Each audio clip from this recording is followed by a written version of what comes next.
No princípio, Deus criou os céus e a terra. Era a terra sem forma e vazia, trevas cobriam a face do abismo e o Espírito de Deus se movia sobre a face das águas. Disse Deus: haja luz, e houve luz. Deus viu que a luz era boa e separou a luz das trevas. Deus chamou a luz dia e às trevas chamou noite. Passaram-se a tarde e a manhã, esse foi o primeiro dia. Depois disse Deus: haja entre as águas um firmamento que separe águas de águas. Então Deus fez o firmamento e separou as águas que ficaram abaixo do firmamento das que ficaram por cima, e assim foi. Ao firmamento Deus chamou céu. Passaram-se a tarde e a manhã, esse foi o segundo dia. E disse Deus: ajuntem-se num só lugar as águas que estão debaixo do céu, e apareça a parte seca. E assim foi. À parte seca Deus chamou terra, e chamou mares ao conjunto das águas. E Deus viu que ficou bom. Então disse Deus: cubra-se a terra de vegetação, plantas que deem sementes e árvores cujos frutos produzam sementes de acordo com as suas espécies, e assim foi. A terra fez brotar a vegetação, plantas que dão sementes de acordo com as suas espécies, e árvores cujos frutos produzem sementes de acordo com as suas espécies. E Deus viu que ficou bom. Passaram-se a tarde e a manhã, esse foi o terceiro dia. Disse Deus: haja luminares no firmamento do céu para separar o dia da noite. Sirvam eles de sinais para marcar estações, dias e anos, e sirvam de luminares no firmamento do céu para iluminar a terra. E assim foi. Deus fez os dois grandes luminares, o maior para governar o dia e o menor para governar a noite. Fez também as estrelas. Deus os colocou no firmamento do céu para iluminar a terra, governar o dia e a noite e separar a luz das trevas. E Deus viu que ficou bom. Passaram-se a tarde e a manhã, esse foi o quarto dia. Disse também Deus: encham-se as águas de seres vivos e voem as aves sobre a terra, sob o firmamento do céu. Assim Deus criou os grandes animais aquáticos e os demais seres vivos que povoam as águas, de acordo com as suas espécies, e todas as aves de acordo com as suas espécies. E Deus viu que ficou bom. Então Deus os abençoou, dizendo: sejam férteis e multipliquem-se, encham as águas dos mares, e multipliquem-se as aves na terra. Passaram-se a tarde e a manhã, esse foi o quinto dia.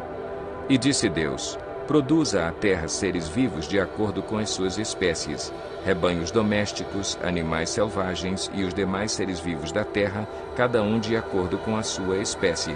E assim foi. Deus fez os animais selvagens de acordo com as suas espécies, os rebanhos domésticos de acordo com as suas espécies, e os demais seres vivos da terra de acordo com as suas espécies. E Deus viu que ficou bom. Então disse Deus: façamos o homem à nossa imagem, conforme a nossa semelhança. Domine ele sobre os peixes do mar, sobre as aves do céu, sobre os grandes animais de toda a terra e sobre todos os pequenos animais que se movem rente ao chão. Criou Deus o homem à sua imagem. À imagem de Deus o criou. Homem e mulher os criou.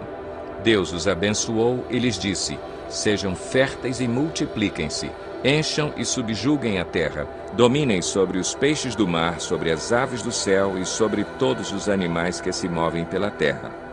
Disse Deus: eis que lhes dou todas as plantas que nascem em toda a terra e produzem sementes, e todas as árvores que dão frutos com sementes. Elas servirão de alimento para vocês. E dou todos os vegetais como alimento a tudo o que tem fôlego de vida, a todos os grandes animais da terra, a todas as aves do céu e a todas as criaturas que se movem rente ao chão. E assim foi. E Deus viu tudo o que havia feito, e tudo havia ficado muito bom. Passaram-se a tarde e a manhã, esse foi o sexto dia. Assim foram concluídos os céus e a terra e tudo o que neles há. No sétimo dia Deus já havia concluído a obra que realizara, e nesse dia descansou. Abençoou Deus o sétimo dia e o santificou, porque nele descansou de toda a obra que realizara na criação. Esta é a história das origens dos céus e da terra, no tempo em que foram criados. Quando o Senhor Deus fez a terra e os céus, ainda não tinha brotado nenhum arbusto no campo, e nenhuma planta havia germinado, porque o Senhor Deus ainda não tinha feito chover sobre a terra, e também não havia homem para cultivar o solo. Todavia, brotava a água da terra e irrigava toda a superfície do solo. Então o Senhor Deus formou o homem do pó da terra, e soprou em suas narinas o fôlego de vida, e o homem se tornou um ser vivente.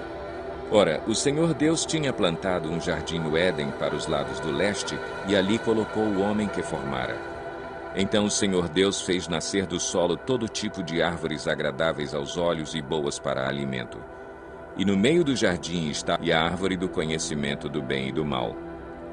No Éden nascia um rio que irrigava o jardim e depois se dividia em 4. O nome do primeiro é Pison. Ele percorre toda a terra de Havilá, onde existe ouro.